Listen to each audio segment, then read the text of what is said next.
साथियों नमस्कार।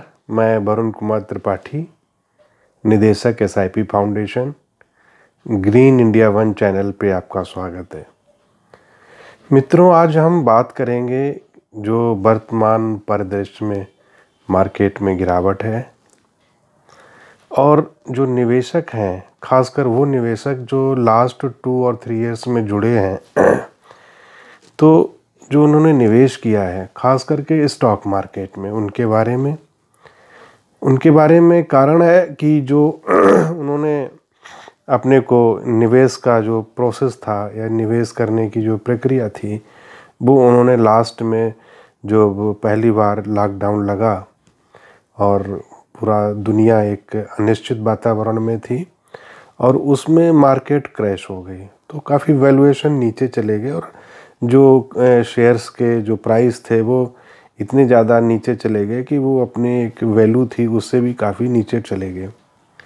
तो घरों में थे और घरों में लॉकडाउन में उन्होंने निवेश करने का जो है प्रक्रिया या प्रोसेस स्टार्ट किया या निवेश करना सीखा। तो वहाँ से जो फेज़ स्टार्ट हुआ लास्ट 3 इयर्स का या लास्ट कहना चाहिए कि एग्जैक्ट 2 इयर्स का, तो उसमें चूँकि टेक्नोलॉजी इस 2-3 सालों में खासकर फाइनेंस सेक्टर में बहुत तेज़ी से आगे आई है तो निवेश करना बहुत सरल हो गया, बहुत सिंपल हो गया। स्टॉक को ख़रीदना, शेयर को बेचना अब मोबाइल पे और टिप्स पे हो गया। तो जो युवा पीढ़ी थी उन्होंने पहली बार जो 2-3 साल में स्टॉक खरीदे और स्टॉक बेचे तो वहाँ से चूँकि सारा मार्केट ही क्रैश कर गया था तो काफ़ी स्टॉक के जो शेयर थे वो काफ़ी उनकी वैल्यू नीचे चली गई थी। तो जिस भी स्टॉक में डाला और वहाँ से वो स्टॉक या शेयर बढ़ना चालू हो गया। तो जो स्टॉक्स बढ़ रहे थे वो उसकी जो सबसे बड़ा कारण था कि उनकी वैल्यूएशन अपनी रियल वैल्यू से काफ़ी नीचे थी। तो लेकिन जो नए लोग होते हैं और ये हमेशा से होता रहा, ये हर साइकिल में होता है कि जो साइकिल के जो गिरावट के फेज़ में लोग जुड़ते हैं उन्हें ऐसा लगने लगता है कि जो शेयर बढ़ रहे हैं वो मैंने जो ख़रीदा और मेरी नॉलेज की वजह से मुझे इतना ज्ञान है कि या मैं पूर्वानुमान लगा लेता हूँ जिसकी वजह से ये शेयर मार्केट या जो हमने शेयर ख़रीदा है वो बढ़ रहा है। तो ये लास्ट 2 और 3 इयर्स में ये हुआ, लेकिन उन्होंने कभी भी इस तरह का फेस नहीं देखा है जिसको हम लोग गिरावट का दौर कहते हैं कि या करेक्शन मोड होता है कि जो लोग नीचे ख़रीद लेते हैं वो आगे जाके प्रॉफिट बुकिंग भी करते हैं और समय समय पे थीम चेंज होता रहता है, मार्केट की जो सीन है वो चेंज होता रहता है। कभी कोई स्टॉक चलता है तो कभी कोई दूसरा सेक्टर चलता है। तो स्टॉक पिक करना बहुत ही टफ होता है उनके लिए जो एक्सपर्ट हैं, उनके लिए बड़ा कठिन होता है। तो आम निवेशक को ये लगने लगता है कि मुझे शेयर के बारे में आ गया है या मैं शेयर के बारे में एक्सपर्ट हो गया हूँ, लेकिन मित्रों ऐसा होता नहीं है क्योंकि वो एक बहाव की जब साइकिल थी तो सारे शेयर बढ़ रहे थे, बाज़ार बढ़ रहा था, तो उन्होंने क्या है कि वो फेस गिरावट का देखा नहीं होता है। तो ऐसे में उन्हें लगता है कि जो मैं स्टॉक ले रहा हूँ मेरी बड़ी अच्छी नॉलेज है और मैं आगे फ्यूचर को एक्सप्लेन कर सकता हूँ, फ्यूचर को समझ सकता हूँ और आगे कौन से स्टॉक चलेंगे, ऐसी मन में अवधारणा बन जाती है। जिसकी वजह से कई मैंने युवाओं को देखा है, उन्होंने सारी की सारी कैपिटल अपनी शेयर बाज़ार में लगा दी और आज उनके चूँकि जो भाव एक छोटे से करेक्शन में ही उनके रेट काफ़ी गिर गए हैं तो वो क्या होता है कि उनको बड़ा निराशा होती है, बड़े उनको बहुत ही उनकी मन की अवधारणाएं हैं जो बदलने लगती हैं और वो जो कुछ भी होता है वो ऐसे दौर में बेच बाच के निकल जाते हैं और शेयर मार्केट को और उसको सबको जबकि बुरा कहते हैं। लेकिन उन्होंने मार्केट का ना तो जो उसका चरित्र है, उसका जो कैरेक्टर है वो एक डिफरेंट मोड में रहता है कि कभी उसमें जब चाल आती है तो तेज़ी का दौर आता है और जब गिरावट होती है तो छोटी छोटी बातों से भी बड़ी बड़ी गिरावट आपको बाज़ार में नज़र आने लगती है। कई बार आप देखोगे कि यूएसए की मार्केट गिर गई है बट इंडिया की मार्केट नहीं गिरी, या यूएसए की मार्केट बढ़ गई, इंडिया की मार्केट गिर गई। तो डिफरेंट रीज़न होते हैं, डिफरेंट स्टॉक का रीज़न होता है। कई बार कोई हज़ारों में एक पेनी स्टॉक आपने लिया और वो रखे रहे और सडनली वो बढ़ गया, छोटे अमाउंट का था आपने ₹2 ₹5 में ले लिया और रखे रहे और वो बढ़ गया, तो आपको लगता है कि देखिए मैंने एक स्टॉक सिलेक्शन कर लिया और मैं बड़ा नॉलेज वाला हो गया। दूसरा वही होता है कि जब बाज़ार में तेज़ी होती है, जब चारों तरफ अच्छा माहौल होता है, तो बहुत सारी कंपनियां अपने आईपीओ लेके आती हैं और उसी में बहुत सारी ऐसी कंपनियां भी आ जाती हैं जिन्हें हम बुरी कंपनियां कहें या बैड कंपनीज भी कह सकते हैं, कि वो भी अपना आईपीओ लेके आ जाती हैं, जबकि उनकी अर्निंग इतनी मजबूत नहीं होती है, उतनी वैल्यूएशन नहीं होती है, लेकिन जो बाज़ार में जो नए लोग जुड़ते हैं वो आईपीओ में लगाते चले जाते हैं। उनको आइडिया नहीं होता है, लेकिन फिर भी वो आईपीओ, फिर वो पता चलता है कि 2 4 5 साल बाद वो कंपनियां 100 में से 10 5 बचती हैं और बाकी का पता नहीं चलता कि वो जो आईपीओ लेके आई थी वो कहाँ चली गई। ये अक्सर हर साइकिल में होता है। 90 के दशक में तो डेली 5 10 आईपीओ आते थे, उनके जब फार्म फिजिकल में मिलते थे तो लोग सड़क के किनारे लेके बैठते थे, एक एक साथ में 20 20 25 25 आईपीओ रन करते थे। तो हज़ारों, उस 90 के दशक में हज़ारों साल में आईपीओ आते थे, लेकिन आज उनको कहीं अता पता नहीं है, किसी बाज़ार में लिस्टिंग नहीं है। तो ये बड़ा एकदम डिफरेंट खेल है और इसमें अक्सर जो नए लोग होते हैं वो नुकसान उठाते हैं और फिर वो हमेशा हमेशा के लिए शेयर मार्केट से अपने को विदा कर लेते हैं। तो साथियों, मैं ये कहना चाहता हूँ कि आप अगर नए निवेशक हैं तो डायरेक्ट इक्विटी या शेयर मार्केट में ना जाएं, फाइनेंस को समझें, इन्वेस्टमेंट के प्रोसेस को समझें और हमेशा से ये ध्यान रखें कि पूरा का पूरा जो पैसा है वो इक्विटी या शेयर मार्केट में ना लगाएं। हमें एक दूसरे बाज़ार के बारे में भी सोचना चाहिए जिसको कहते हैं डेट मार्केट, यानी कि वो बाज़ार जहाँ पे इन्वेस्टमेंट करने से हमको निश्चित लाभांश मिलता है, लेकिन जहाँ पे जो डेट कैटेगरीज होती हैं उनमें बहुत ज़्यादा आप ये एक्सपेक्टेशन करते हो कि 10 गुना 20 गुना पैसा तुरंत हो जाएगा, ऐसी वहाँ पे संभावनाएं नहीं होती हैं। लेकिन हमें अपने पैसे का पार्ट, कुछ ना कुछ पार्ट को डेट में डालना चाहिए। डेट मतलब जहाँ पे हमें एक निश्चित रिटर्न प्राप्त करने की संभावना रहती है। तो मेन इंस्ट्रूमेंट जो वर्ल्ड वाइड है, जो निवेश के 2 तरीके हैं, वो है नंबर 1 तो इक्विटी मार्केट यानी कि शेयर बाज़ार, और दूसरा जो है वो है डेट, यानी कि जहाँ पे हमें एक निश्चित आमदनी प्राप्त होती है। तो डेट मार्केट में भी बहुत सारे फंड हैं। हम क्रमशः आगे आने वाली जो वीडियो होंगी उनमें डेट कैटेगरीज में कौन कौन से फंड आते हैं उन पे चर्चा करेंगे।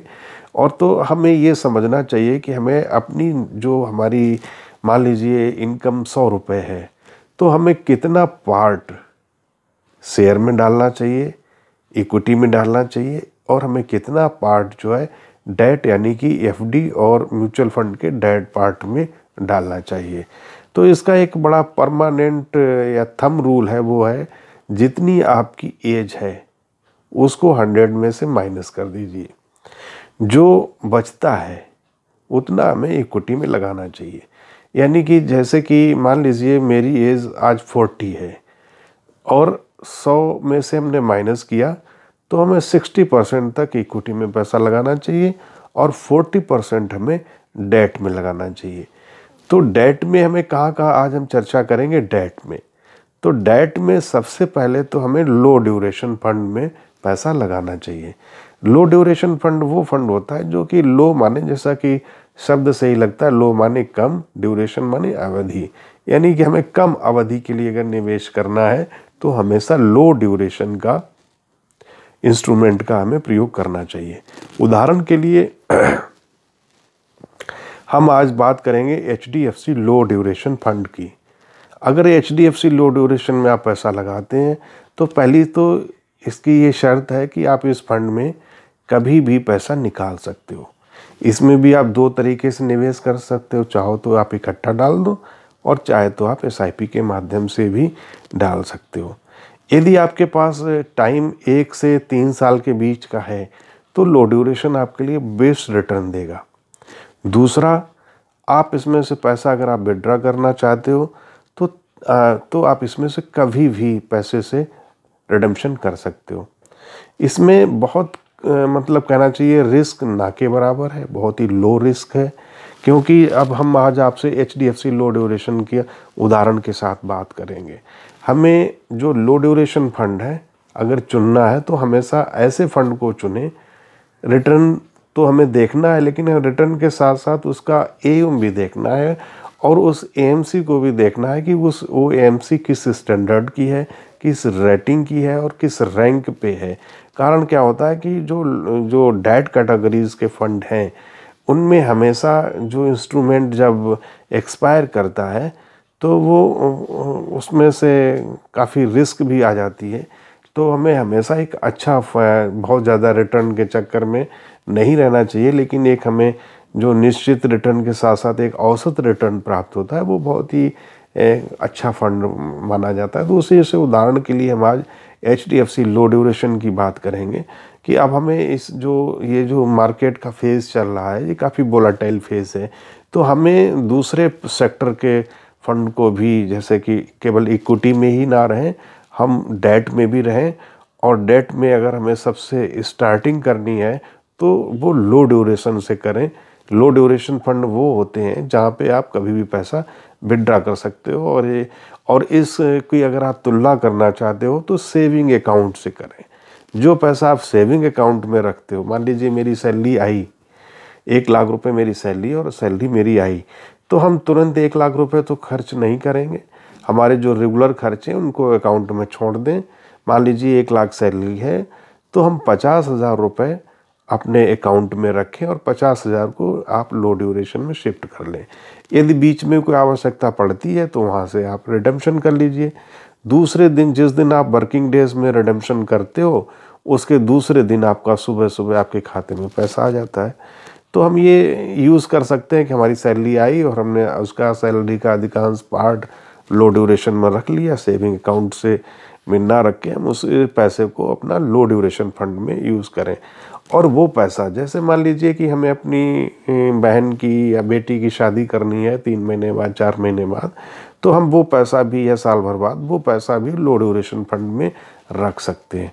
उदाहरण के लिए हम HDFC लो ड्यूरेशन फंड देखेंगे कि इसका क्या रहा। इसका अगर आप देखोगे कि लास्ट 1 ईयर का तो 4.05% का रिटर्न दिया है। और यदि 5 साल का देखोगे, अगर किसी ने मान लो पैसा डाल के वो 5 साल तक लो ड्यूरेशन में रखा तो 6.05% का रिटर्न दिया है। और अगर लगभग 10 ईयर्स भी अगर पड़ा रहा, पैसा भूल गया वो, तो उसमें भी आप देखोगे तो 6.96, यानी कि FD से थोड़ा ज़्यादा ही उसको रिटर्न प्राप्त हुआ है। अगर आप सिंस इंसेप्शन देखोगे तो 7.05%, यानी कि सेविंग से हम आप आसानी से तुलना कर सकते हैं कि सेविंग में आपका 2.5 मिल रहा है तो यहाँ पे आपका 4 मिल रहा है। सेविंग अगर 3 मिल रहा है तो यहाँ पे लगभग वो 6% है। तो हम वो पैसा जो सेविंग में रखते हैं उस पैसे को आप लो ड्यूरेशन में रख सकते हो, और भूल से अगर हमें आवश्यकता नहीं पड़ी तो हमारा वो लॉन्ग टर्म में भी पड़ा रहेगा। वो भी एक हमारे लिए एडवांटेज होगा। मित्रों, उसमें जो खास बात यह है कि अगर हमने इसमें 3 साल का जो अगर पैसे को रखा तो इसमें डेट कैटेगरी का टैक्सेशन लगता है। तो ये फिर कभी हम लोग जब टैक्स पे चर्चा करेंगे तो बताएंगे कि डेट कैटेगरीज में क्यों कम टैक्स पड़ता है, TDS नहीं कटता है। तो ये चीज़ इसके लिए बड़ी एडवांटेज है। इसका जो मेन प्रश्न आता है कि आखिर जो हम पैसा डेट में देते हैं वो कहाँ पे इन्वेस्टमेंट करते हैं। तो लो ड्यूरेशन में अगर आप देखोगे तो इनका जो 21.7% मनी है वो गवर्नमेंट की सिक्योरिटीज़ में ये निवेश करते हैं, और जो बाकी 74.61% में जो AUM का पैसा है वो भी बहुत ही लो रिस्क कैटेगरी के जो इन्वेस्टमेंट इंस्ट्रूमेंट हैं, सिक्योरिटीज़ हैं, उनमें ये निवेश करते हैं। तो जो लोग 1 साल या 1 साल से लेकर 3 साल की अवधि के लिए पैसा डालना चाहते हो या छोटे समय के लिए पैसा डालने चाहते हो तो उनके लिए HDFC लो ड्यूरेशन फंड बहुत अच्छा फंड है। और इसमें मुझे लगता है कि अब जो नई पीढ़ी के लोग हैं जिन्होंने अभी नया शेयर बाज़ार में निवेश किया था और जिनको नुकसान हुए हैं, तो उन्हें डेट कैटेगरी का भी यूज़ करना चाहिए। पूरा का पूरा पैसा स्टॉक्स में या शेयर में ना लगाएं, ये उनकी लर्निंग है। अब ये फेज़ लगभग इस तरीके का जो वोलाटाइल फेज़ है वो कोई 1-2 दिन नहीं रहने वाला है, वो मेरे हिसाब से वो कम से कम अभी 1 साल तक रहेगा। और फिर 1 साल बाद इसमें बीच बीच में कौन से स्टॉक चलेंगे, कौन सा सेक्टर चलेगा, ये बड़ा डिफ़िकल्ट होगा। ये बड़ा क्रिटिकल टाइम होता है, जो फंड मैनेजर को भी परेशानी होती है कि वो कौन सा स्टॉक पिक करे और कौन सा स्टॉक ना ले। तो मेरा सलाह है कि डेट कैटेगरीज में अभी अपना निवेश बढ़ाएं, और वो निवेश जो है वो HDFC लो ड्यूरेशन फंड या दूसरे लो ड्यूरेशन फंड से आप इसको शुरुआत करें। HDFC लो ड्यूरेशन फंड मेरे हिसाब से बहुत अच्छा है, सुरक्षित निवेश का एक तरीका है। बहुत बहुत धन्यवाद, आप लोग जुड़े ग्रीन इंडिया वन के साथ, और बहुत बहुत आभार।